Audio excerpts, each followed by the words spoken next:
എനിക്ക് ഈ സിനിമയിൽ ഒരു കൗതുകം തോന്നിയൊരു സംഭവം, ഒരു പർട്ടിക്കുലർ സീനിൽ നായിക പൊട്ടിച്ചിരിക്കുന്നുണ്ട് ബസ് സ്റ്റോപ്പ് എന്നുള്ള സ്ഥലം. നമ്മൾ ഇതുവരെ കണ്ടിട്ടുള്ള സിനിമകളിലൊക്കെ അത്തരമൊരു സിറ്റുവേഷനിൽ ഒരു പൊട്ടിക്കരച്ചിലോ അടിയോ വൺ ഡയലോഗോ ഒക്കെ ഉള്ള സമയത്ത് അവിടെ നായിക പൊട്ടിച്ചിരിക്കുകയാണ് ചെയ്യുന്നത്. സോ എന്തുകൊണ്ടാണ് അങ്ങനെ ഒരു തീരുമാനം നമ്മളത് സിനിമയിൽ ത്രൂ ഔട്ട് ഉപയോഗിച്ചിട്ടുണ്ട്.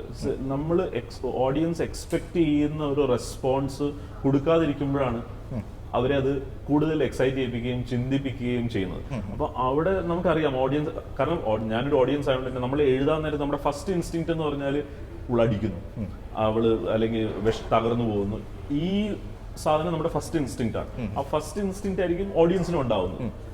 അതിനെ ബ്രേക്ക് ചെയ്തിട്ട് വേറെ എന്ത് ചെയ്യാൻ പറ്റും, സോ ദാറ്റ് എന്നാൽ അത് ശരിയായിരിക്കണം, ആ സീനിൽ കറക്റ്റ് ആയിരിക്കണം. ആ ഒരു ആലോചനയിൽ നിന്നാണ് ഈ പറഞ്ഞ ഒരു പിവറ്റൽ സീനാണ്. അതുകൊണ്ട് ആ സീനിനെ കുറിച്ച് ഞാൻ പറയുന്നില്ല.